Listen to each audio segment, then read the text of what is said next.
I'm Troy Thompson. Over the last 15 years, our family has worked hard to create a place we call the center of the universe. A place where our kids and someday our grandkids can come home to and laugh, have fun, learn how to work, pray, worship God, and be a place to celebrate life with all our friends. After a quarter century in uniform, I put away one set of boots for another, working on our acreage, improving the land, fixing some structures, and building new ones. We say, give back to the community, be useful, keep your hands calloused, and spread the gospel. This is a little place in a little state right in the middle of flyover country, from which cries out a voice in the wilderness to all who might want to listen, learn, and laugh along with us. This is our American dream. Hello, friends and neighbors, and welcome to Sunnyside. It's a big week because this week our son Jack moves into his college dorm and begins college football. And so we're pretty excited about that and a little, I suppose, sad, excited, emotional, happy, proud, all of those things that you feel. This has happened to us twice before with our sons Tate and Tanner, and now Jack. And so that leaves us with Colin at home, and he's starting football this week as well. So it seems like the summer has just flown by, and now here we are into a fast approaching new school year and a new college football season for us here at Waldorf University. I'm excited because I get to announce the Waldorf football games, and as president of the Waldorf Gridiron Club and big supporter of Waldorf football, it's been fun. That doesn't have much to do with Jack. He did his own selection process and visited the different schools and made his pick for Waldorf, which made us obviously very happy to be close to home. But he is going to live at the university, which is what I did when I went to Waldorf, and so it's a whole new cycle and a very exciting time. So I've been very busy building a loft because when I went to Waldorf 30 years ago, we had a loft, and he happens to be in the same dormitory that I stayed in back in the day. And I built a loft when I was a freshman, and so now I'm helping him build his loft so he and his roommate have room to move about and have their fridge and their microwave and a couple of chairs and all of these other good things that you need to have when you go to college. And so, of course, Heidi has been very organized about making sure that he's got everything ready to go, and move-in day is coming this week very shortly. And so we're looking forward to that and getting them all settled. And then it'll be a little bit different of an experience of, going to bed at night and knowing that son number 3 is not in the house anymore. Of course, he can come home anytime he wants to, but he'll be pretty busy with the start of the football season. And so excited for him and for his roommate and for the football team in general. It's nice to have all the guys back. Like I said, big Warrior supporter, and really enjoy the Warrior football team. Got another podcast that you might be aware of, and that's called the Waldorf Gridiron Club Podcast. And I'll co-host that with my friend Andy Buffington, who's also a big Gridiron member. And of course, the head coach, Coach Chapa, was on with us all summer long as we do our weekly broadcasts that come out on Fridays. They joined a new conference in football, a new conference for the entire university, and that's the Great Plains Athletic Conference. So probably a much better fit, better travel times, and great competition and a great conference. So it'll be something new, and we're looking forward to being at home and away in a variety of ways with Waldorf University. So that is what's happening there, and that's what's been keeping me busy, besides also working with Jack a little bit, and Colin has been helping out quite a bit, actually, as we've been siding my in-laws' garage. We've been talking about the garage that I built. It's like a never-ending process, but I feel so close to we will be done with it this fall, that everything will be sided, the landscaping will be completed, and they will be It looks beautiful as it is. We've got 2 sides done, and so this week we should be wrapping up the other 2 sides, and we've got those sides started. We just have to get them worked out, and I've learned that, when you're putting up 16-foot-long pieces of siding, that it helps to have another set of hands. And so now with football starting again, and with Jack going off to school, even though it's just down the road, we'll get it done. We'll get it done this week somehow. I can tell you who's not a help. That's our dog, Knox. He's not a great help to us when we're trying to side, but he does like being outside and find things to do. He really enjoys digging. So if anybody starts digging for any reason whatsoever, that German Shepherd is just right there, and he's like, okay, we're digging, let's go. And he starts just throwing dirt everywhere. So we have to be careful with what he does. This past week, I've also done, I think, the greatest advertisement for alfalfa bale sales that's ever been made. And I realize that that's a very Trumpian thing to say, that it's the greatest it's the greatest alfalfa advertisement that's ever been made. I put together a video and I'm going to play it right now. You can hear it, but then it is also going to be posted on. It is already posted on our YouTube channel, the Sunnyside Farm Studios. If you haven't checked that out yet, you can hear all of the podcasts that we produce at Sunnyside Farm Studios. They're on the Sunnyside Farm Studios podcast or YouTube channel, which would include obviously the Sunny Side of Life, the Bible in a Year, the Waldorf Gridiron Club podcast is also on there, and then of course Dinner with Mr. B, or Mr. B's Dinner Party. So all of that is on that channel. That is how Google moved away from hosting podcasts, and they own YouTube, so they shifted it all over to YouTube, and that's also where we post occasional videos. Like I said, we're not doing anything video yet here in the studio for our podcast, but I assume that someday that time will come.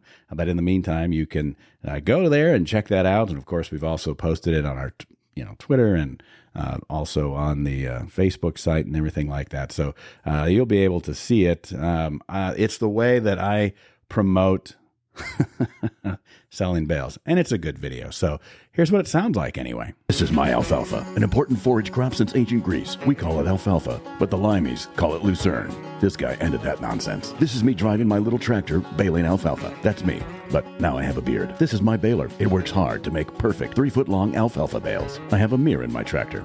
These are cows eating my alfalfa. They love it. So do these stupid geese. These are local boys I hire to stack alfalfa bales so they don't turn into big sissies. This is my great-grandpa. He baled more alfalfa than me, and he lived to be 101. I store my bales with a dehumidifier. Not necessary, you say? Well, that's how I keep them perfect. And at just $5 per bale, it's a deal. This is a farm cat. Not my cat, though. Some other cat. This is my cat. Are you looking for alfalfa bales to feed your animals? What? Why, yes, I am. Move over. Let me in here. I want some of that sweet, delicious alfalfa. Buy your alfalfa now. We love it. Contact me on Marketplace. Delivery available based on quantity and distance. Do it for your animals. Do it for America's alfalfa. Okay, well, so that's how I did that. It's obviously, you should see it to believe it. So check it out. Go to YouTube, go to the Sunnyside Farm Studios YouTube channel, and you can see it for yourself. But yeah, that's how I, and those funny voices at the end, those are cows, of course. So that took me quite a while to edit all that together. I'm much faster with doing the sound editing than I am with the video editing. It takes me quite a while to put all that together. But and so if that is what it takes to be, like a YouTube sensation with video, folks, it could be a while before we get to that. But I want to talk about some things that are also happening, and I'm going to do it in a way that I usually don't do, which is I've done it once before, but I'm going to do a movie review, and it isn't a new movie by any means. Speaking of 30 some years ago when I went to college, off to be a freshman at Waldorf University, the same place that Jack is going to this week.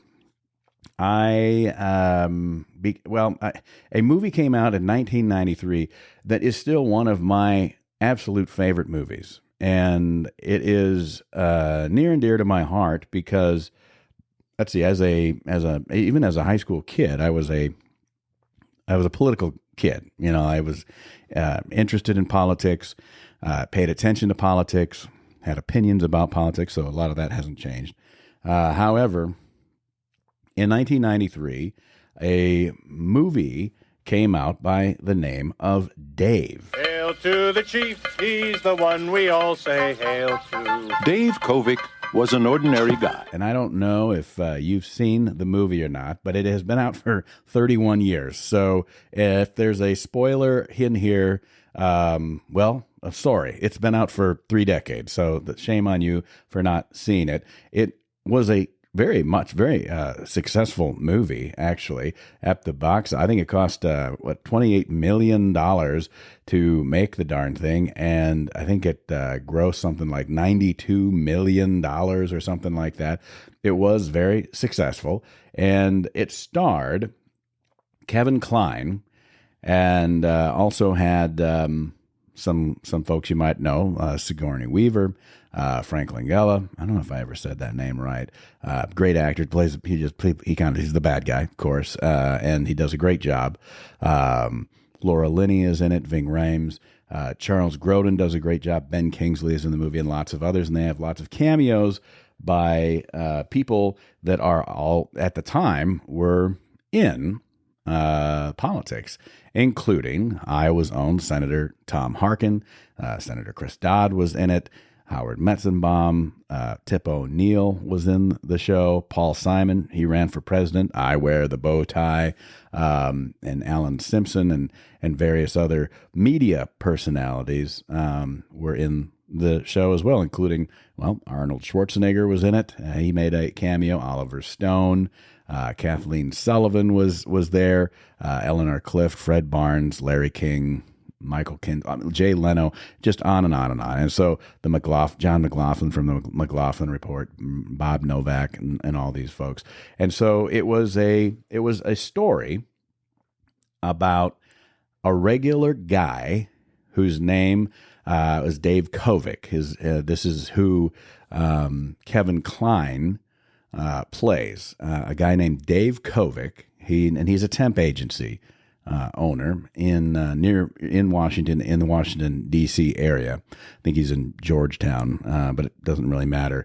And so he has he's a lookalike. He also looks just like the current president at the time, a guy named Bill Mitchell. You're a very handsome man. Thank you, Mr. President. Just get rid of the grin. You look like a schmuck. And so he makes some side money by impersonating the President of the United States at grand openings of grocery stores and gas stations and whatnot. And he's kind of got this whole thing figured out where he has this little bit that he does as the president, impersonating the president. And as of late, of course, we've all, in the last, since this has been made in 1993, we've had lots of very successful comedians who have done a great job and had some fame by being able to impersonate a president very well. And so, whether it's Donald Trump today. What a big room this is. I walked in here, I said, wow, what a big room. There's a girl on TikTok that I can't think of her name right now, but she does a great Kamala Harris. Well. I knew this day would come. I knew it would come, and I felt it in my ovaries. And I'll tell you something. I didn't think that sticking all those needles in that Biden doll would help, but here I am. We're going to have so much fun. And on and on and on. And even, just folks impersonating Bill Clinton back in the day and George W. Bush, there was Will Ferrell or whoever. And so people have been impersonating presidents for a long time. But this particular guy in the movie, Dave Kovic, played by Kevin Kline, he has a regular job. He runs a temp agency, and but he does also these side hustles impersonating the president. And at one point, as the movie begins, he's doing one of these little gigs somewhere in the Washington, D.C. area, and the Secret Service is present, and they make contact with him and say, we would like you to serve your country and to stand in for security reasons for the president of the United States, because you look just like him. Your government needs your help. And of course, he does look just like him, because Dave Kovic, played by Kevin Kline, is also Bill Mitchell, played by Kevin Kline. So Kevin Kline does a fantastic job. And from what I understand, he initially didn't want to do the role because he thought it might make him, he thought it'd be like the same character that he played in A Fish Called Wanda, kind of a goofy, scandalous, funny character or whatnot. But he ended up doing it.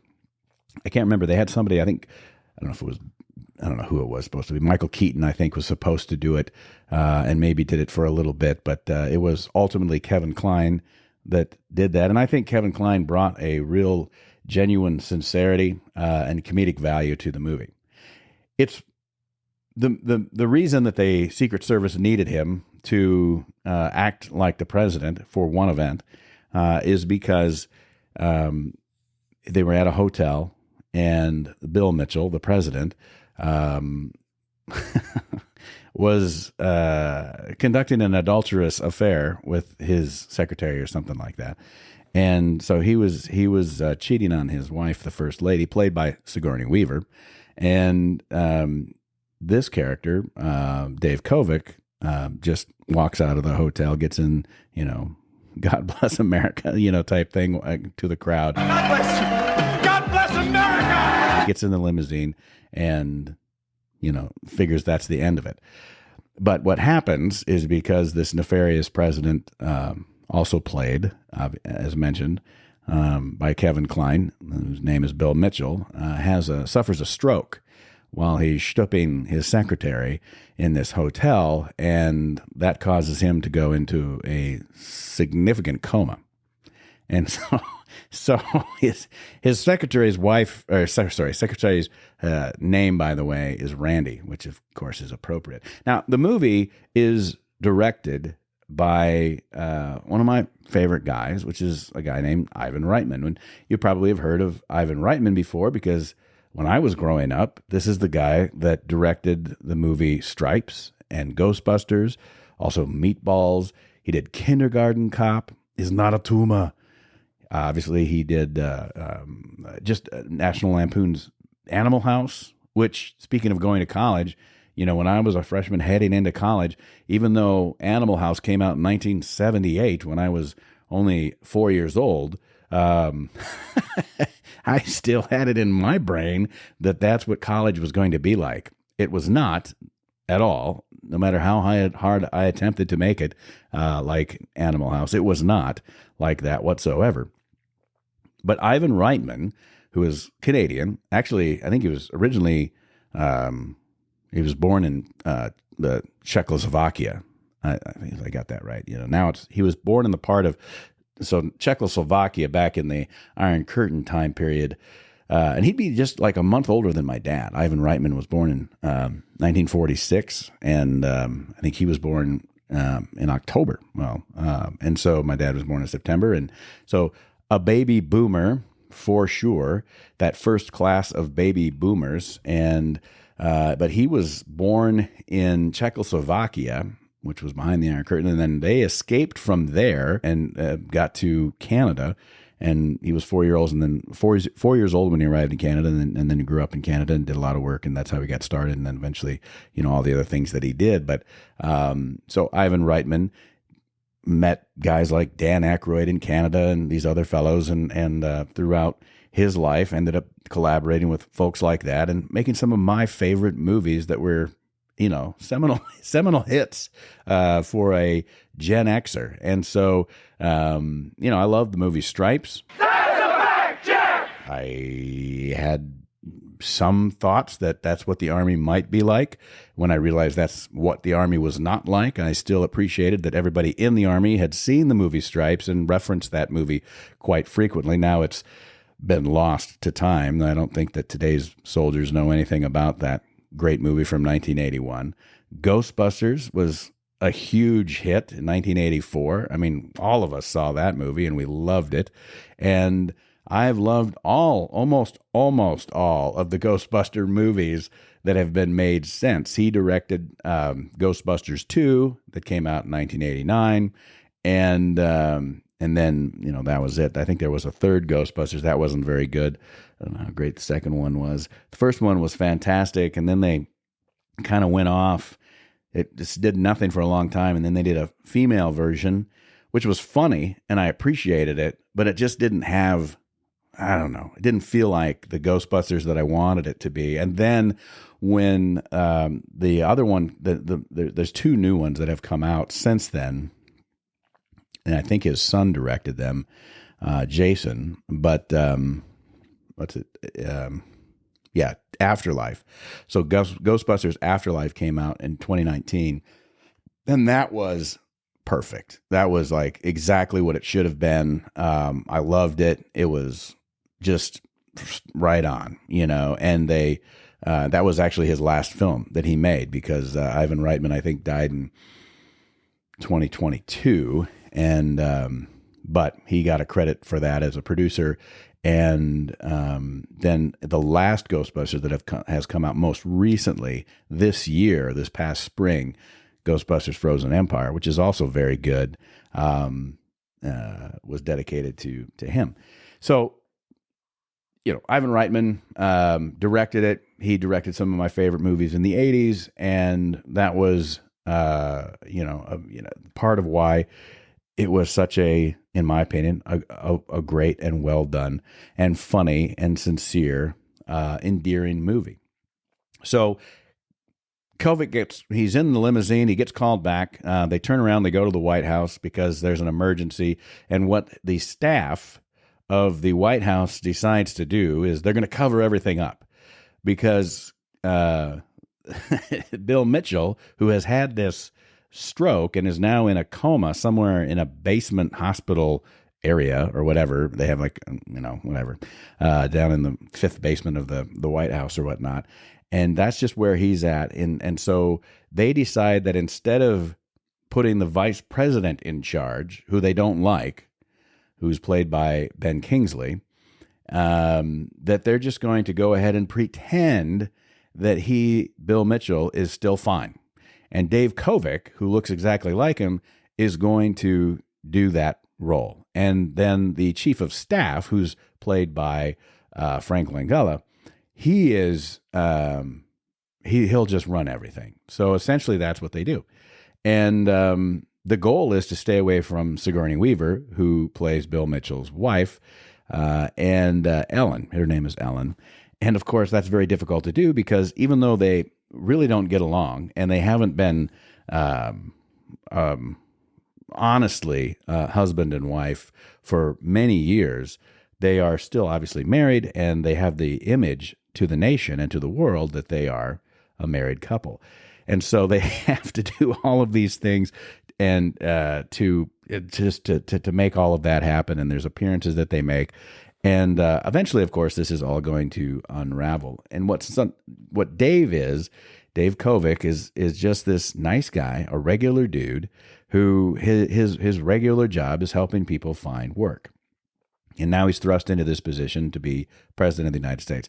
And so all of the things that happen are very funny and interesting. And he goes on these tours, and he does, these different things. And he, one of the things that happens is that, quickly the relationship between Frank Langella and who's the chief of staff, and Dave Kovic starts to unravel, because Langella's character is, really a terrible person, and his name is Bob Alexander. I'm gonna kill him. You can't kill a president. He's not a president. He's an ordinary person. I can kill an ordinary person. They decide that they're going to get the vice president in trouble. What about the vice president? The vice president is mentally unbalanced. By involving him in some sort of a scandal, and then pretty soon there's the first lady comes in and why can't you die from a stroke like everybody else? she wants to make sure that this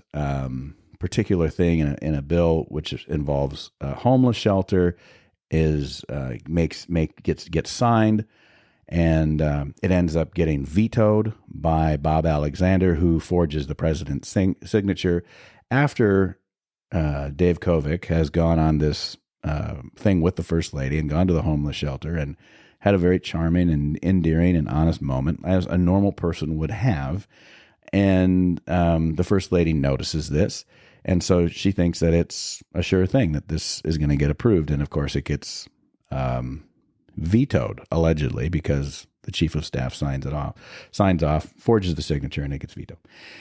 And on and on and on and on. Anyway, at a certain point, well, this makes Dave very upset that this happens, and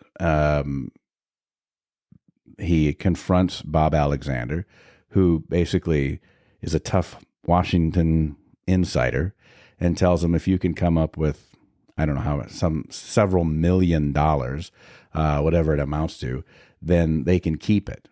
And he doesn't mean it, but that's what he tells Dave.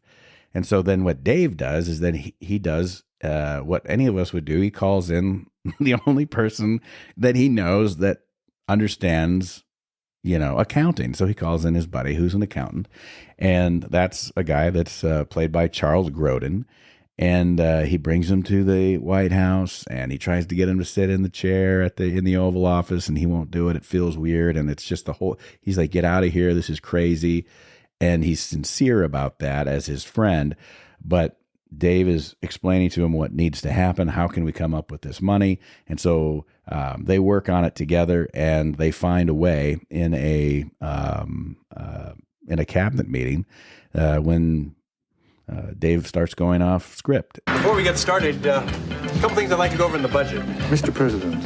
Yes? And asking the different cabinet secretaries questions that eventually, in a work session, which you never see, they magically come up with the, whatever it was, $450 million or something. I mean, it's a lot of money by cutting certain things and all of these things. And it makes total sense. And then he eventually addresses Congress, and he invents, he wants to do a job program where every American should have a job. And he understands, honestly, what it's like to see people when they get that job for the first time, and how they feel. And as a person who has a temp agency, then he places people in job. He truly does get that.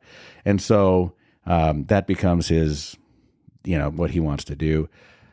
The different shenanigans occur, and you realize, and then the first lady gets onto it, or realizes, hey, this is not my husband, because clearly this is a different guy. I know him pretty well, and it all starts to unravel, and then they have to figure out how they're going to ultimately get out of this situation. A little bit of a romance develops between Dave and the first lady, and it becomes clear that he's going to have to figure a way out. So he fires Bob Alexander.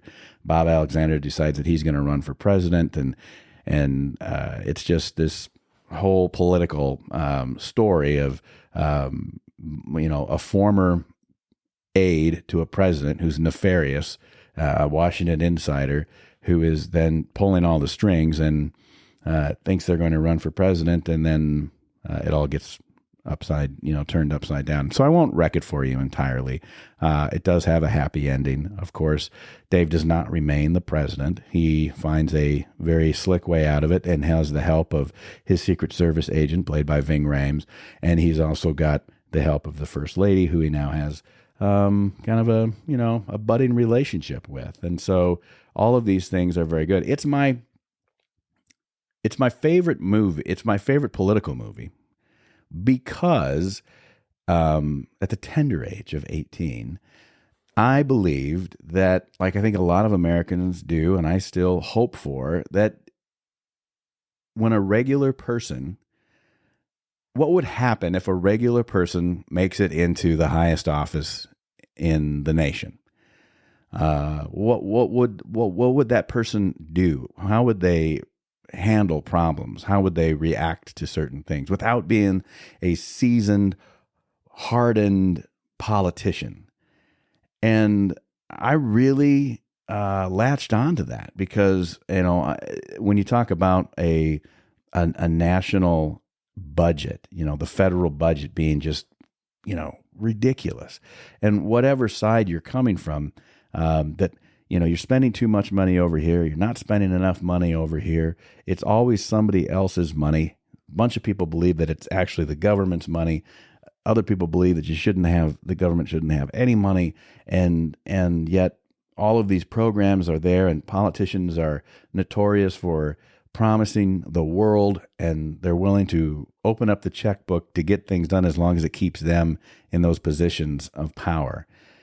And so when you bring in your friend who's your lowly, regular accountant that you work with or happen to know, he's going to say, Dave, if these were my numbers, I'd be out of business talking about the federal budget. Who does these books? I mean, if I ran my business this way, I'd be out of business. And everybody knows that.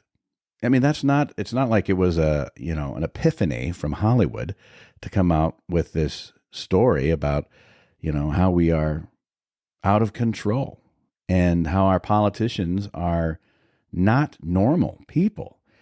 Lately, in today's world, in the last week or two, the press has done an amazing job of switching from pretending that the President of the United States had no faculty impairment to saying we were surprised to learn that he's got this impaired faculty, and well, now he's got to go, to Kamala Harris isn't good enough to run for candidate, and now she's the number one candidate, and now she's the best thing you've ever heard, and now J.D. Vance is weird, and they all said that, and different political shows have latched onto that, and it's crazy how everybody, whatever side they're on, all works off of the same script. Like there's one PR agency, and they're saying, you guys say this all the time, you guys say this all the time, and that'll keep everybody distracted from the fact that nobody's doing anything useful in our federal government. And so part of me, just when these things occur, I always think back to that movie Dave from 1993, which, by the way, that's the year that I graduated from high school. And so it's a year that sticks in my mind. It's a year that I went off to college, and, your mind is opened by the liberal arts, educational system. Thank God I had a break, for the United States Army for a few years, and then went back to college, and then realized that, the PhD in the room's got the highest degree in the room, but that doesn't mean they're the smartest person in the room by any means. And if you've always been in the classroom, you've never left school, it's not as impressive as it is when you're a freshman. And so all of those things happened. They seem to be playing back for me. I wish that we had just a regular account, but then if a regular accountant that looks at our budget, if we even have, we have continuing resolutions every year. We just we're just got to pay our bills. If we don't pay our bills, we're not, we made a commitment to the people, and we're not going to do a darn thing to make anything better. We're just going to keep spending more money.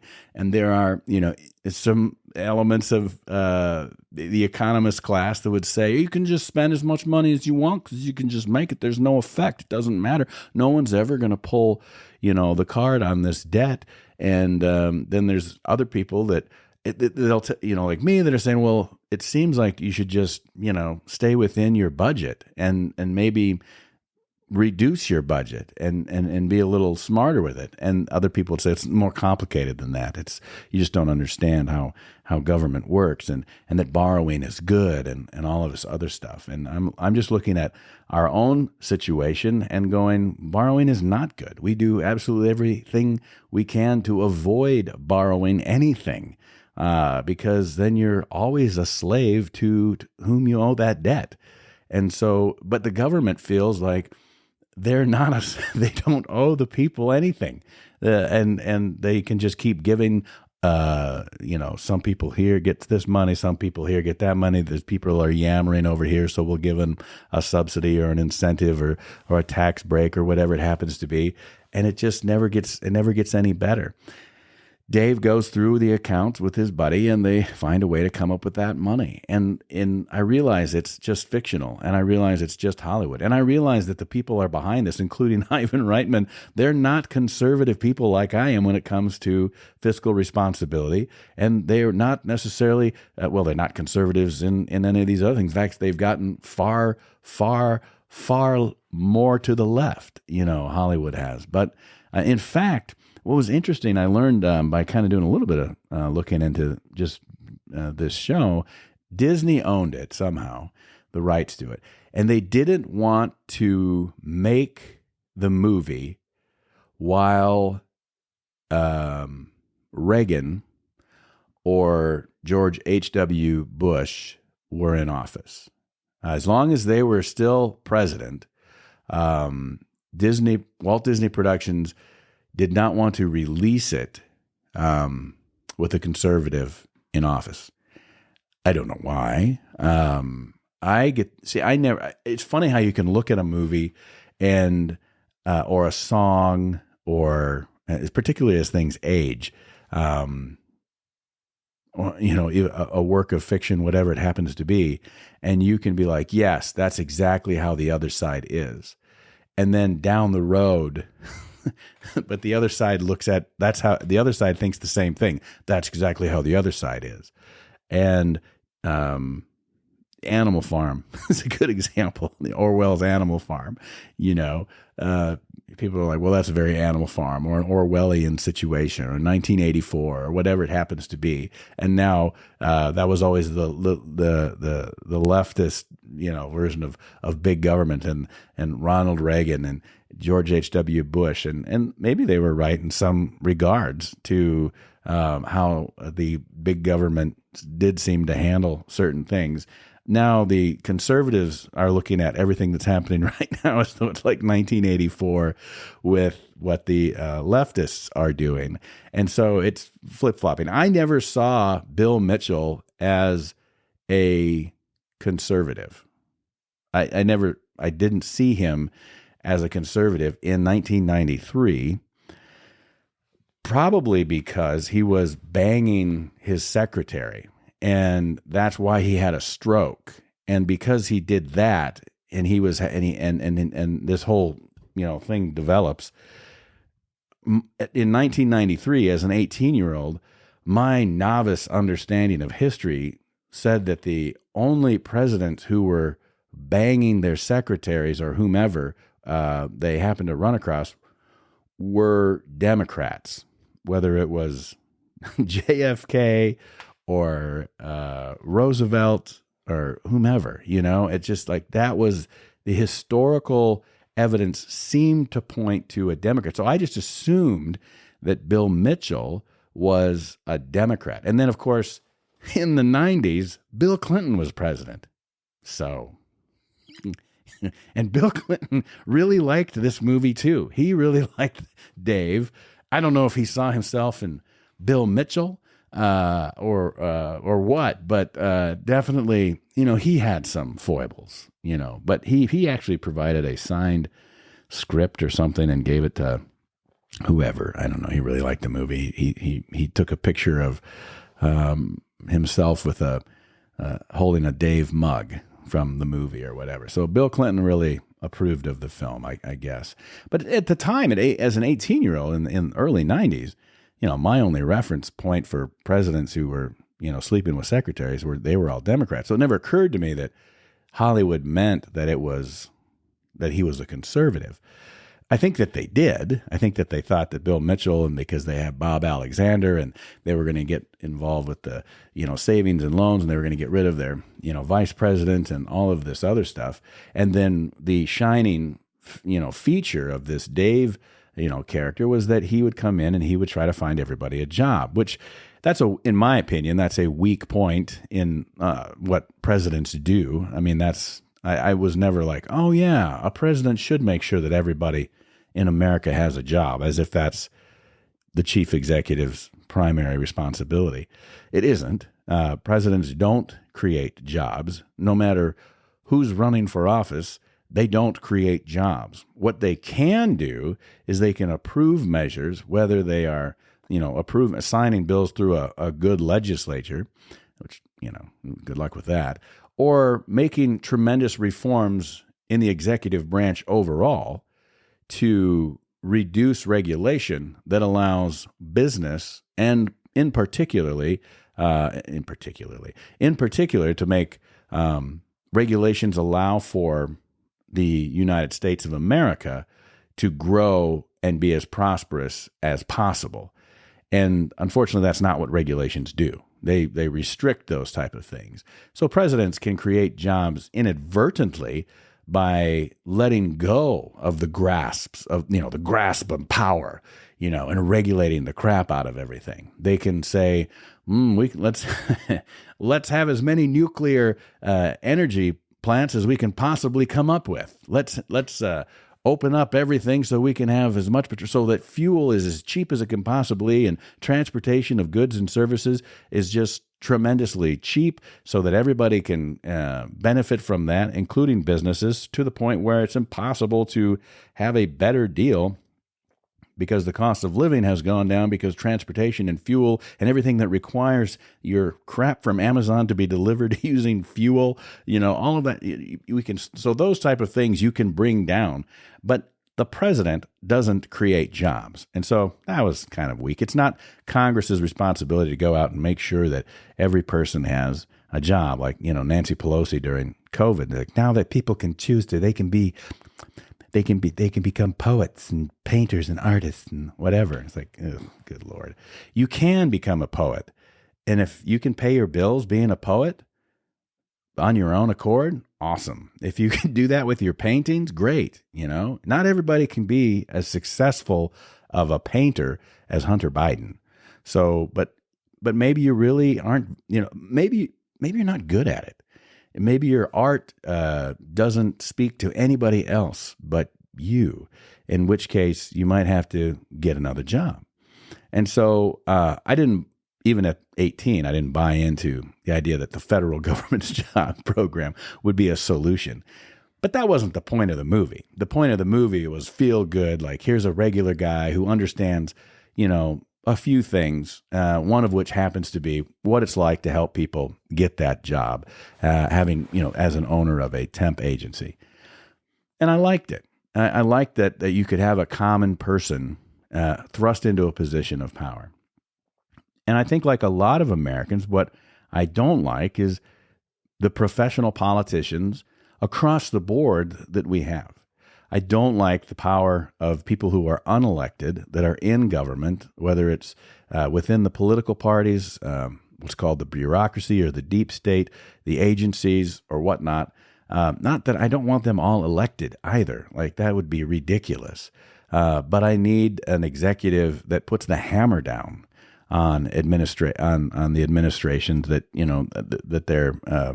that they're in control of, which is a lot. And I need Congress to do their darn job. Now, when this came out in 1993, the appearance of a guy like, Thomas O'Neill, Tip O'Neill, I could admire Tip O'Neill because he could work with people, including President Reagan in the 80s. Tip O'Neill was a Democrat, Speaker of the House, been around for a long time. It was a different time where we didn't have a 24-hour news cycle, and we didn't have social media. And I'm not wishing those things away. Like, that's not going to change. But people could be in different camps, and they could disagree on the floor of the House, and then they could go across, the street, have a drink and a steak, and hammer things out, and come back and get things done. And that just doesn't happen very much anymore. And it needs to. People need to be able to communicate.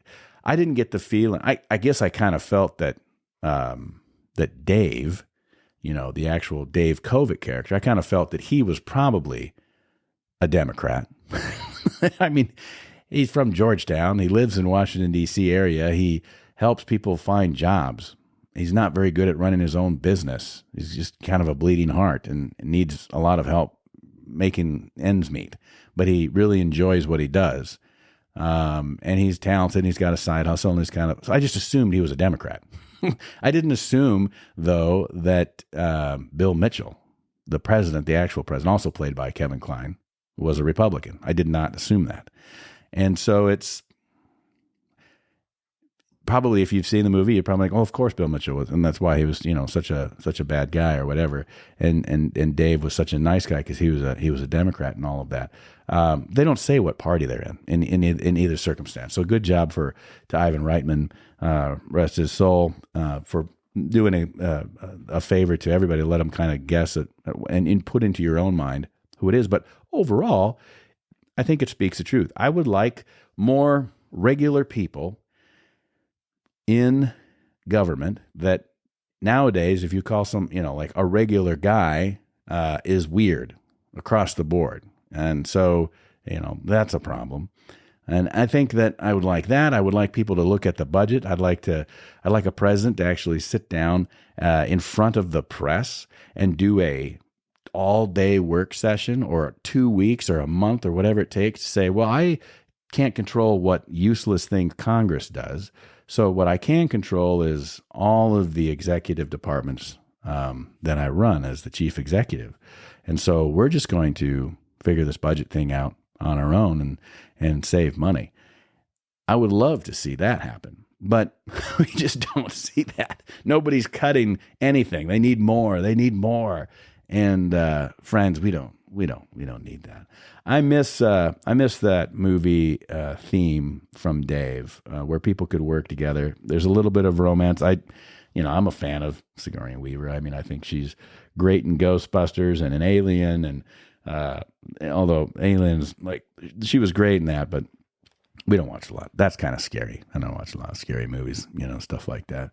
But yeah, she's great, and so I love the movie Dave, because I want to have a chief executive who's talking to regular folks with their expertise, and then going back to the table and making things happen. And then also getting rid of the turds that are in the administration that have been hanging around as experts for no other reason than self-preservation for decades. And Washington, D.C. is full of them. You make a nice president, Dave Kovic. Dave. Okay, let's get back to work. Whoa!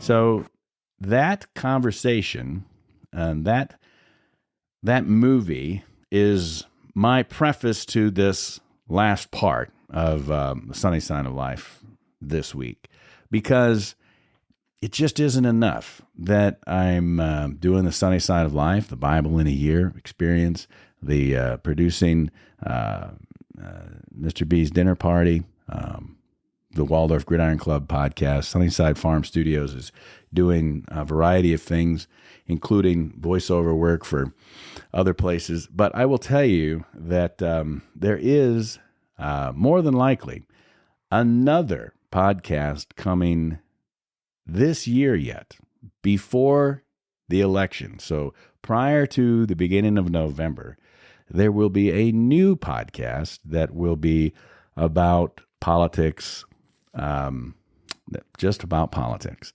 And I'm trying to separate the Sunny Side of Life, which I would like to get to talk about. Well, I still want to talk about whatever I want to talk about, but it's supposed to be about life, liberty, and the pursuits which make us happy. And I'm doing the interviews and talking to people that have interesting backgrounds. They may be completely different from what their actual career is, but they have this other side hustle that they do, or this skill or talent or hobby, whatever it happens to be. And the ability to tell stories and make parodies. And back to the first couple of years of this show. And so I have a friend who lives in the southeast part of the state, who is also living on a farm and does farming type things. He's got a real job doesn't matter what it is, but he still has a real job and I don't. But anyway, he is also a person that will comment on our Facebook. He'll let me know what his thoughts are, and he is left of center. And obviously I am right of center.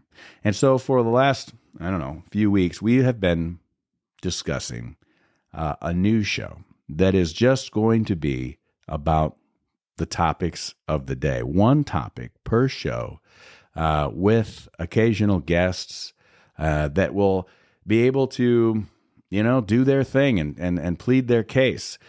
He's going to come at things from the left, and I'm going to come at things from the right, like I do. A lot of the times we'll probably agree on some things in the middle.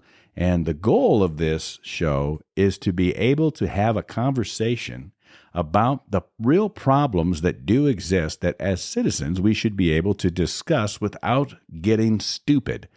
We might let our guests get stupid, but that is not our goal. Our goal is to say, here's the subject. Here's what we think a solution or solutions might be. And for me, that is very much how I grew up through high school. Junior high and high school, I was part of this really great organization called Future Problem Solvers. And if you're not familiar with that, or your school doesn't have that, or your kids aren't involved with it, I would encourage you to be to get them involved in future problem solving. What future problem solving is there is a fuzzy situation, which is a short, like 1-page, 4 or 5 paragraph synopsis of a future situation, a short story that presents within that time frame significant issues that we have to solve as a team. So usually a group of 4 students in various grades work together. And the first thing that you do is you read the fuzzy situation. You take, you're aware of what the topic might be. So it could be intergalactic travel, or it could be, some environmental issue, or it could be, energy production, whatever, who knows. And you can study and research very blindly what the subject matter could be. And then you could even bring that research in with you. And then you have a few hours to, as a team, read the fuzzy situation, come up with as many potential problems as you could possibly identify from that. Like what problems could there possibly be? So you have to creatively brainstorm just as many problems. So you break it up and say, well, you come up with 5 problems, you come up with 5 problems, and we'll have 20 problems that we can come up with. And then as a team, you present these 20 problems to each other, and then you determine what the underlying problem is, the one problem that you can define clearly, that if you were to solve that problem, then it wouldn't solve everything in the fuzzy situation, because we learned even as junior high kids that you can't solve everything, but you can take a big chunk out of something if you identify the prioritized problem. And they call that the underlying problem.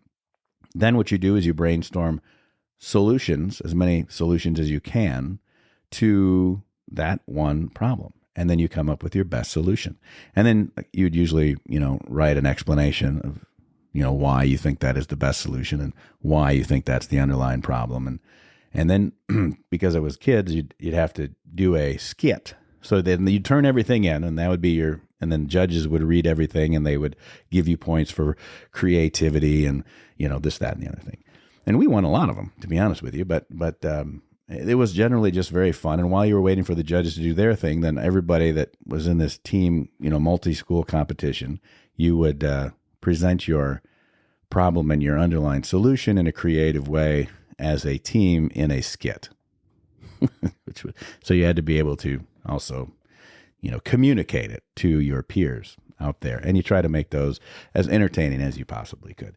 So that was all very fun. But that to me is how we should be approaching all of our problems that we have in politics today. Instead of yelling at each other and latching on to whatever some, talking head on TV or podcast says or whatever, we should be able to say, well, this is the problem. Like we all want to solve this issue. That this is a concern that as a society we need to take a look at.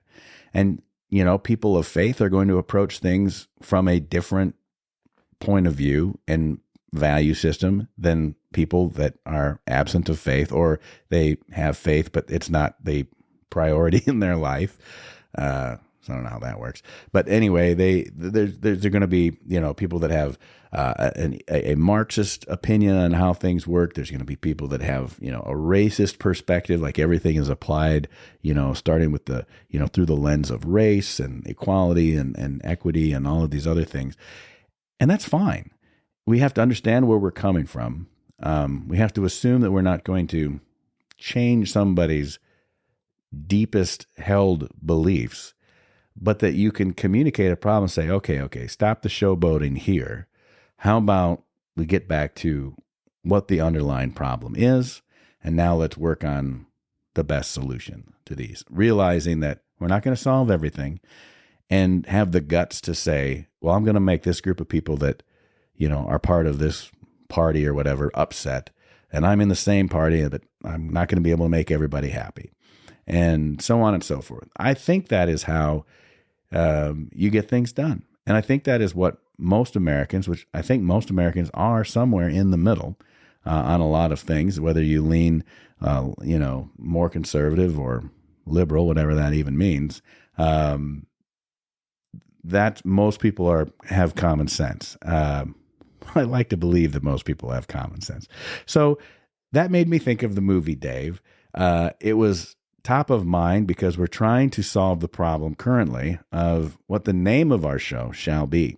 So if you take the time to go to the show notes, on there you will find a list of the names that we have brainstormed together to come up with that we could potentially call this show. And now you kind of understand what we're trying to do. Two guys, occasionally hosting guests that are, I don't know if there's anything as an expert in any field, but maybe from one side or both sides, and having a conversation. The goal is to sort out, identify what the problem actually is, and then reach a solution. Kind of like we did decades ago. We don't see that a lot, in my opinion, anymore. There's not a lot of podcasts that are doing it. You'd think that there'd be a lot of them out there, and there are like 3 million podcasts, and they're all talking about, who knows what. Hey, baling hails. Hey, there you go. Well, that was difficult to say.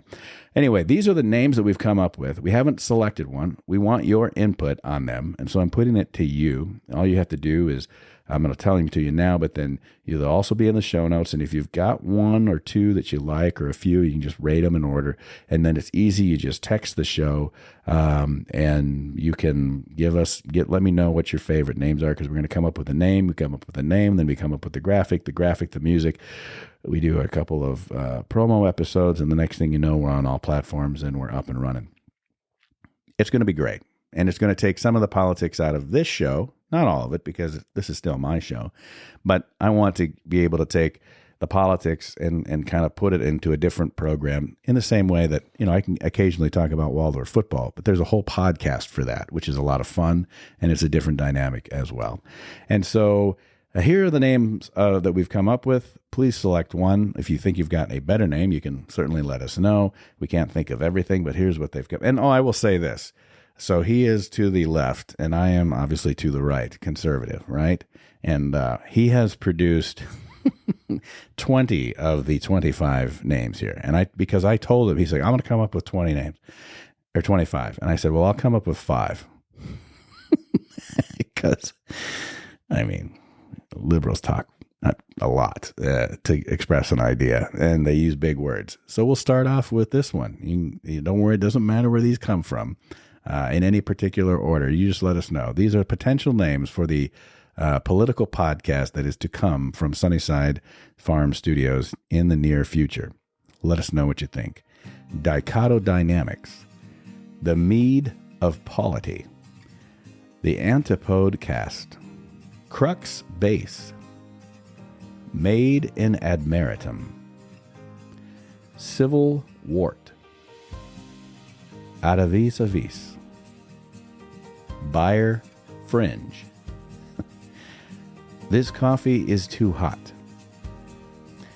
Pivot Anchors, Beyond the Silhouette, OuroBorialis, On the Pareto Front,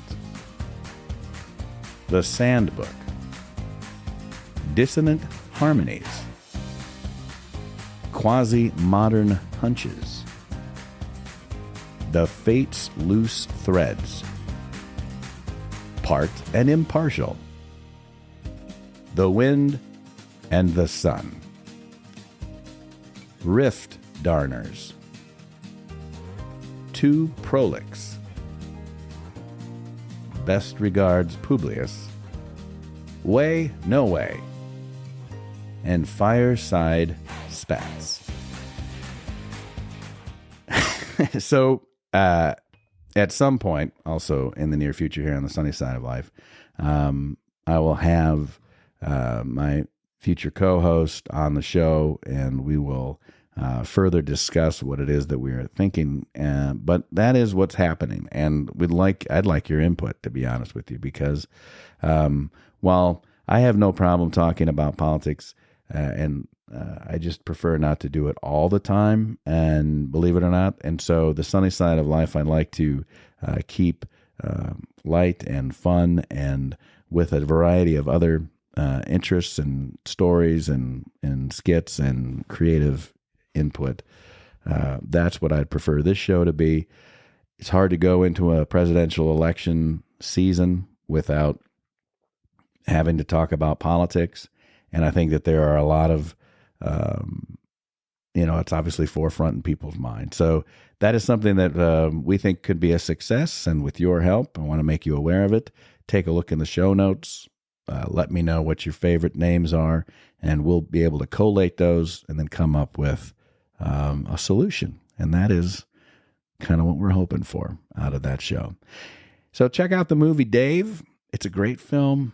I still love it. And I love the way that it all turns out. So I didn't spoil it completely if you haven't seen it. Go and check it out. It's you can find it just about anywhere. It's been out for 30 years, friends. So that is a great point in the sunny side of my life, and I hope that it will be for you, and I'm looking forward to your input on how we can have a conversation about politics on another show with a co-host and a regular point-counterpoint. That's not what it's called because that's already a show. Conversation between kind of old-fashioned values, talking about current-day political issues. All right, folks, that's it. It's been great talking to you. I hope you spend this week, if you don't have to build a loft for your son to go to college or any of that stuff or side a house, I hope you find a way, regardless, to be the sunny side of somebody else's life. I want to thank all our friends and guests for stopping by for this episode of The Sunny Side of Life. All the Sunny Side of Life players who stopped by, creative support provided every day by my incredible wife Heidi and our fantastic 4 boys. Thanks to every one of our listeners. That means you. A big shout out to my brothers and sisters in uniform holding the line around the world. Share the word, folks. Let the people know what we're up to. Subscribe so you never miss an episode, and follow us on social media. All skits are written or adapted and directed by me, Troy Thompson, and are produced here at Sunnyside Farm Studios and delivered to all platforms by Buzzsprout. Music and sound effects are provided by Soundstripe. The Sunny Side of Life is a weekly production about our life on the family farmstead here in Iowa, the liberties we prize, and the pursuits which make us happy. Now, none of this is possible without Christ in our lives. For the Lord God is our sun and our shield. He gives us grace and glory. So may the Lord bless you and keep you, and may the sunny side of your life, liberty, and pursuits be in Christ. and made evident unto you each and every day, and give you peace.